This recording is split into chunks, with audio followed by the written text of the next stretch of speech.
Good morning to all my dear students. Today I am going to explain chapter number 13 of the subject English first of class 6. The name of the chapter is The Lost Ball. You have to underline those words which are new for you. Remember that.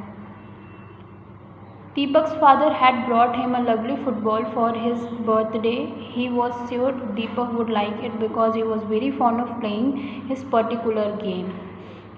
दीपक के पिताजी उसके लिए बहुत ही सुंदर सा एक football लाते हैं उसके बर्थडे पे और वो बहुत श्योर थे, उन्हें पक्का पता था कि दीपक को ये बहुत पसंद आएगा क्योंकि उसे ये खेल बहुत पसंद है. दीपक showed the big ball to his friends. Then they went to the playground to play and they all enjoyed themselves a great deal. Finally, when they were tired, they returned home. दीपक जो रहता है वो अपने दोस्तों को ये बड़ा सा फुटबॉल दिखाता है. वो सब उसे लेकर के खेल के मैदान में खेलने के लिए जाते हैं. उन्हें बहुत मज़ा आता है. वो खेल करके जब थक जाते हैं तो वो सब अपने अपने घर को वापस हो जाते हैं. Now Deepak was a good boy and always shared his toys with others. Every evening he would call his friends and go to have a game of football in the playground. They did really have an enjoyable game because they did not waste time fighting among themselves. One day as they were playing, one of the boys kicked the ball so far that in the bushes and they could not find it. They searched all around the bush and everywhere but the ball could not be found. दीपक जो था वो बहुत अच्छा लड़का था क्योंकि वो हमेशा अपने खिलौने अपने दोस्तों के साथ और दूसरों के साथ शेयर करता था. हर शाम को वो अपने दोस्तों को बुला करके उनके साथ मैदान में फ़ुटबॉल खेलने के लिए जाता था और वो इस गेम को बहुत ही एंजॉय भी करते थे क्योंकि अब वो अपना लड़ने झगड़ने में अपना समय व्यर्थ नहीं करते थे. एक दिन जब वो खेल रहे होते हैं फ़ुटबॉल तभी उनमें से कोई एक लड़का फ़ुटबॉल को इतनी ज़ोर से मार देता है कि वो झाड़ियों में जा कर के खो जाता है. वो सब चारों तरफ और झाड़ियों में सब जगह देख लेते हैं लेकिन उन्हें फ़ुटबॉल कहीं नहीं मिलता है. The friends were very sad, especially Deepak. The football had meant a lot to him, but he did not scold nor fight with his friend for having hit the ball so hard.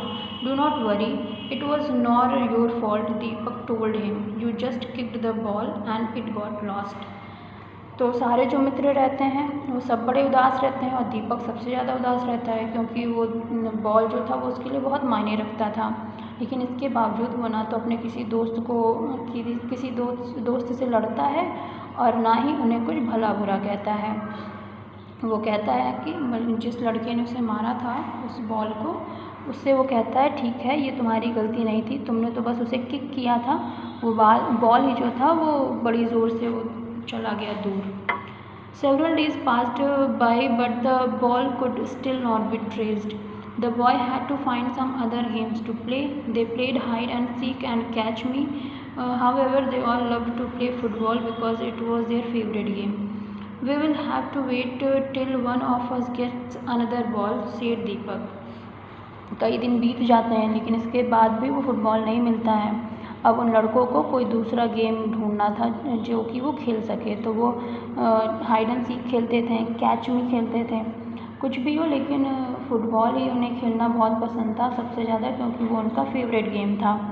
तो दीपक कहता है कि अब चलो हमें कुछ दिन इंतज़ार करना पड़ेगा जब तक कि कोई और नया फुटबॉल नहीं ले लेता. Then one day he saw a little boy kicking the football all by himself on the playground. तो एक दिन वो एक छोटे लड़के को फुटबॉल ग्राउंड में मारते हुए देखता है. Hey,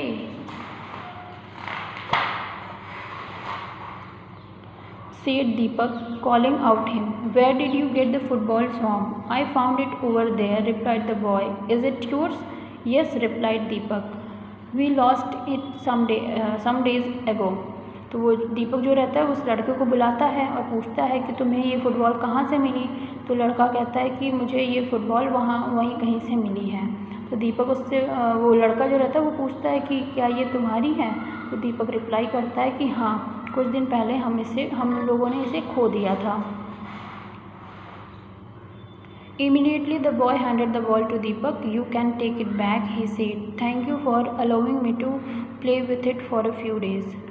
"It's all right. You found it and did not know it belonged to me," Deepak spoke, looking at the boy, who was poorly dressed. His face was dirty. He seemed very thin and sticky and sickly.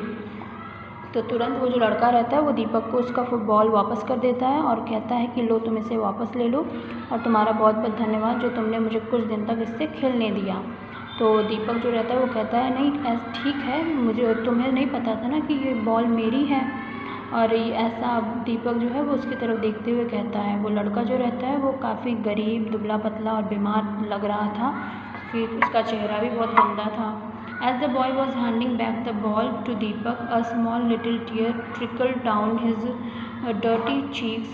"Thank you," he whispered once again and began to sob.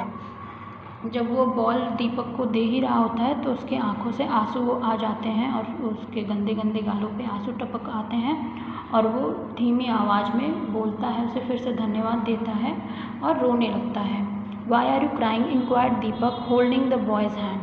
तो उस लड़के का हाथ पकड़े हुए दीपक पूछता है कि तुम क्यों रो रहे हो? "I am very poor and cannot afford to buy a football to play with. All my father's earning goes to buy food for us. Sometimes it is not even enough to buy food. Then our family goes hungry. As such, how can I have toys to play with?" the boy asked, wiping his tears. तो जब दीपक उससे पूछता है कि तुम क्यों रो रहे हो, तो लड़का जो रहता है वो कहता है कि मैं बहुत गरीब हूँ और एक फ़ुटबॉल नहीं खरीद सकता हूँ। मेरे पिता की जो कमाई है वो हमारे लिए खाना लेने में पूरा व्यय हो जाता है और कभी कभी तो पैसे इतने कम होते हैं कि हमें खाना भी नसीब नहीं होता है और तब हमारे परिवार को भूखा ही सोना पड़ता है। और फिर हम कैसे सोच सकते हैं खिलौनों को ख़रीदने के बारे में और उनसे खेलने के बारे में। इस तरीके से लड़का बोलता है अपने आंसुओं को पोंछते हुए। Deepak felt very sorry for him. "Here," he said, handing back the football to him. "You can have it." तो दीपक ऐसा सुन करके उससे बड़ा दुख होता है, तो फिर वो अपना फुटबॉल उसे देते हुए कहता है कि लो, तुम ये फुटबॉल रख लो। "No, no," replied the boy, refusing to take the ball. "It is your ball. How can I take it?" तो लड़का मना करता है कि नहीं नहीं, ये तुम्हारी फ़ुटबॉल है, मैं इसे कैसे ले सकता हूँ। "I am presenting it to you as a gift from a friend. Let me be your friend. Please accept it." तो दीपक जो रहता है वो कहता है कि मैं तुम्हें एक दोस्त की तरफ से ये उपहार दे रहा हूँ और तुम मेरे दोस्त बन जाओ और इसे एक्सेप्ट करो। "But the poor boy would not take it. I cannot take the ball," he continued. "But if you allow me to play with you, I will be very grateful." तो वो गरीब लड़का जो रहता है वो अभी भी मना कर रहा होता है और फुटबॉल नहीं लेता है, लेकिन वो कहता है कि अगर तुम मुझे अपने साथ खेलने को मौका दोगे तो मैं बहुत आभारी रहूँगा तुम्हारा। "Of course you can," exclaimed Deepak. "We come to this playground every evening. You can join us." तो दीपक बोलता है कि हाँ बिल्कुल, तुम क्यों नहीं खेल सकते हमारे साथ? हाँ, खेल सकते हो, हम हर शाम को यहाँ पे खेल के मैदान में आते हैं और तुम हमारे साथ आ सकते हो। So from that day onwards, Deepak and his friend, including the poor boy, would play their favorite games of football together. तो इस तरीके से उस दिन से दीपक, उसके दोस्त और वो गरीब लड़का, वो सभी एक साथ अपना फेवरेट गेम फुटबॉल खेला करते थे। So this was the chapter. Now we will do the exercises of this chapter. A. Tick the correct answer. Number 1. Dash had brought him a lovely football for his birthday. Answer is Deepak's father. Deepak was fond of Dash playing football. The boy who took the ball was Dash. Answer is poorly dressed. Next, the poor boy who has Dash. Answer is got it in the ground. Who said to whom? Number 1. Don't worry, it was not your fault. It is said by Deepak to his friend. Next is, where did you get the football from? Said by Deepak to poor boy. Next, I found it from there. Said by poor boy to Deepak. Next, thank you for allowing me to play with it for a few days. Said by poor boy to Deepak. Now write true or false. Number 1. Deepak's fathers had brought him a cricket bat false. Deepak showed the toys with his friend. Here should be shared. Deepak shared the toys with his friend. It is true. Deepak's friends were happy when he lost his ball. False. Deepak did not scold his friend for hitting the ball so hard. True. The poor boy and Deepak became good friends. It is true. Now writing fun. Choose 2 words from each box to complete each sentence. One example is done. Number 1 is, I am very sorry. I didn't mean to push you. Here very sorry is written here. Rest of you have to do it by yourself. It's your homework. For example, Sudhir's mother is seriously ill. She is in the ICU. In this way you have to do it. This you need not to do. That's all for today. Thank you so much.